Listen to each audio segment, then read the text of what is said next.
Okay, hello everybody, this is Bloody Sword here yet again with another StarCraft 2 video. We're going to be looking at some pretty important Terran tips for all of you newer players to the game. I know that the Heart of the Swarm is coming out and the beta is already released, but I just wanted to show you guys some pretty important tips for you guys since they are going to apply to Heart of the Swarm if you guys didn't know this already, unless they change it for some bizarre reason. Okay, so let's get started off with some really basic tips. Now, let's say you're against a Zerg player and you have some Hellions. Now, if you don't have the Infernal Pre-Igniter, then it's gonna take 3 hits for the Hellion to kill a Zergling. But if you do have that Infernal Pre-Igniter upgrade for the Hellion, then it's only going to take 2 hits to kill that. So that's without any upgrades or anything. So if you want to take a look at the Zerglings and whatnot, they have no upgrades except for the Adrenaline, but that's completely irrelevant, and the Zergling speed. Okay, so that's pretty important to note as well. Something also interesting to note, okay, let's say you have a siege tank against a Zergling. Now, normally if you send it, it will just get one shot there. But if the Zerg has +1 Carapace, then the Zergling will be able to take 2 tank shots before it dies. So you're always almost going to see a Zerg player get Carapace for their Zerglings first before their attack if they're only going for like 1 upgrade at a time. But on the counter upgrades, if you just get 1 upgrade for your vehicle weapons, then it doesn't even matter how much armor that the Zergling has, the tank is going to one-shot it. So let's say you have 1 armor, it still one-shots it, you upgrade the Carapace 1 more time, it still one-shots it, and just to prove my point, get it 1 more time, and it still one-shots it. It's just that initial upgrade that really pushes it over the edge. So that's pretty important to note. So you always want to get at least +1 vehicle weapons if you're going to go for siege tanks against the Zerg player. Anyway.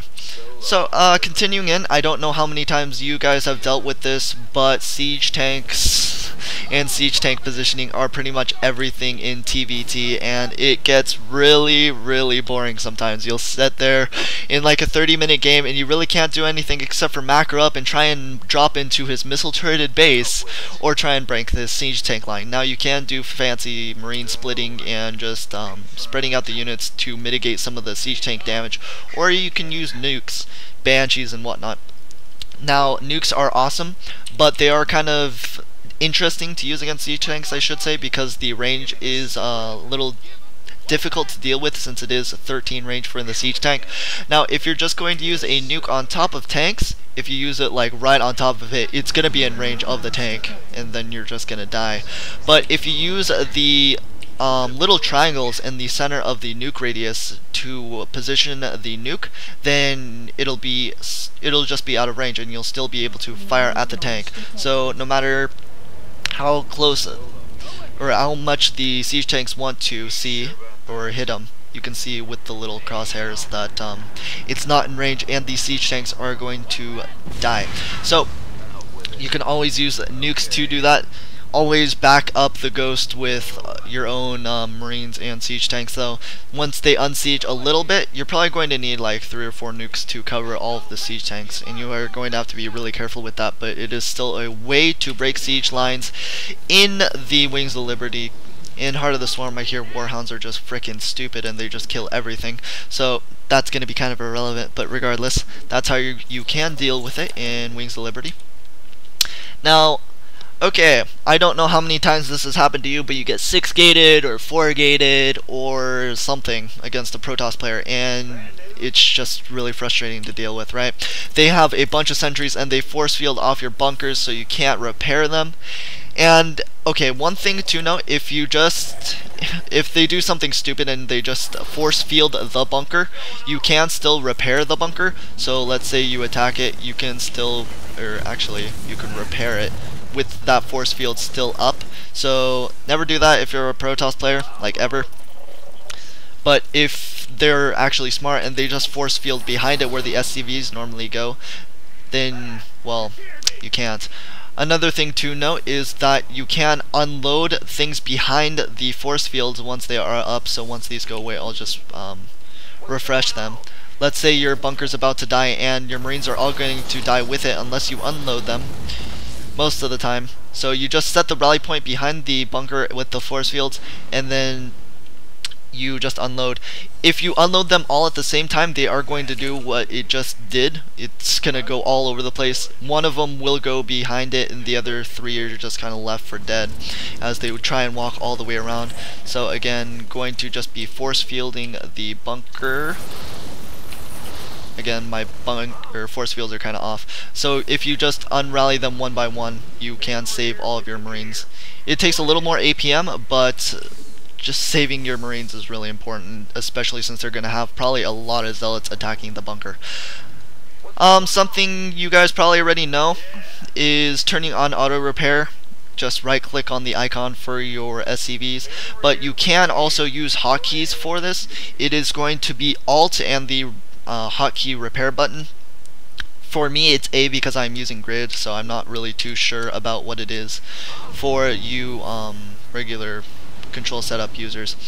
So that is going to be that for those tips.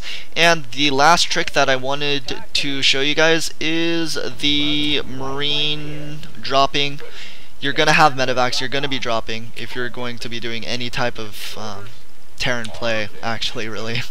So let's say you just have a bunch of marines. I'm just gonna stem them up and put them in the medevac, and you just go to the corner of his base, let's say it's right here, and then you start dropping off, you start attacking with these marines, but your medevac's not going to be healing them at the same time. Now there is a trick to start healing your medevac, or healing your units as they come out of the medevac. If you just queue up the position, so let's say I actually just go like this real quick, go over here and then click on the unload command. For me it's V again because I'm using grid, and then just click on the medevac. It will drop them off and you can move your medevac while it's doing it, but the main thing is if the medevac is staying still, then you can unload and heal your units at the same time. So after all this queue, since I shift queued the V button and I didn't select another move command over here, it'll start unloading the marines and it will start healing them at the same time, so you can get all the benefit.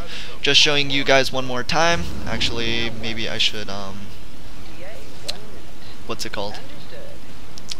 stem all of these marines back up to like no health.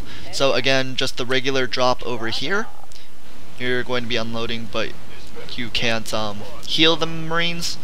And if we reload up and go over here, shift Q the drop.